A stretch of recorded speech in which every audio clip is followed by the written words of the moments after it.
किस तरह से दरअसल जो हमला आज यहां अभी इस वक्त राजस्थान से बोल रहे हैं प्रधानमंत्री नरेंद्र मोदी और साथ ही साथ मध्य प्रदेश की धरती से जो हमला बोला गया। देश में होती जो नकारात्मक राजनीति है आज इस पर 5 का प्रहार कर रही हूं, जिस पर प्रधानमंत्री नरेंद्र मोदी भी हमला बोलते नजर आए। आज अगर भोपाल की बात करूं तो वहां भी अपने कार्यकर्ताओं को जीत का मंत्र दे रहे थे प्रधानमंत्री नरेंद्र मोदी और साथ ही साथ विरोधियों पर करारा प्रहार कर रहे थे।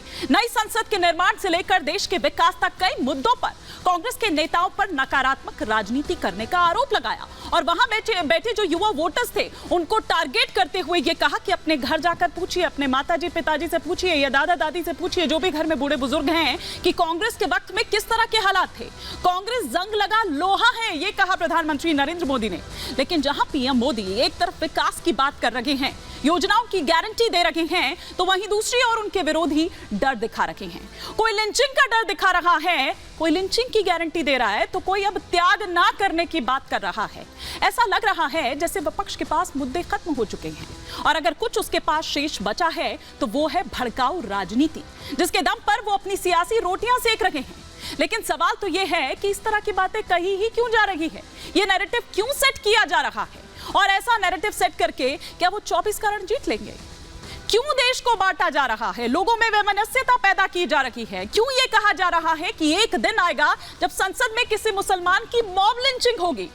संसद में अब इस तरह की बातें होंगी, जहां हम अपने माननीयों को भेजते हैं वहां इस तरह की बातें की जाएंगी। मतलब अपनी राजनीति चमकाने के लिए आप देश को जलाएंगे, इस तरह की बातें करेंगे। ये किस तरह का माहौल देश में बनाया जा रहा है? कहां गए वो मुद्दे जो टीवी डिबेट में चीख चीख कर बताए जाते हैं, लेकिन जब उन्हें किया जाना होता है तब वो कहीं किए नहीं जाते, तब वो दिखाई नहीं देते।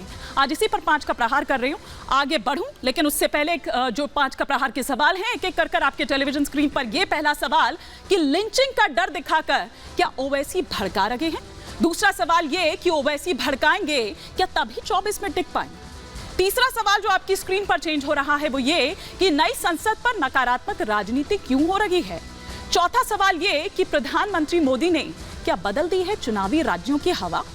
पांचवा और अंतिम सवाल जो आपकी स्क्रीन पर आ रहा है वो ये कि सीट पर सपा का संदेश क्या करेगी अब कांग्रेस? ये वो तमाम सवाल रहेंगे जिसके इर्द गिर्द हमारी चर्चा रहेगी, लेकिन पहले आपको दिखाती हूं एक रिपोर्ट।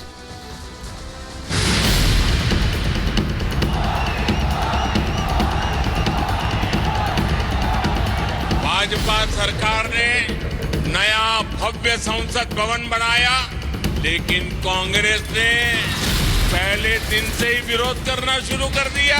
भारत कोई भी उपलब्धि हासिल करे, कांग्रेस को बिल्कुल पसंद नहीं आता है। भारतीय जनता पार्टी घबराई हुई है।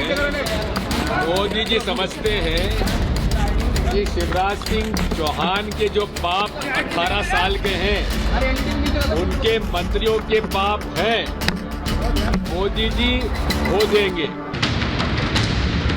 कांग्रेस को अब कांग्रेस के नेता नहीं चला रहे, अब कांग्रेस एक ऐसी कंपनी बन गई है, नारों से लेकर नीतियों तक हर चीज आउटसोर्स कर रही है।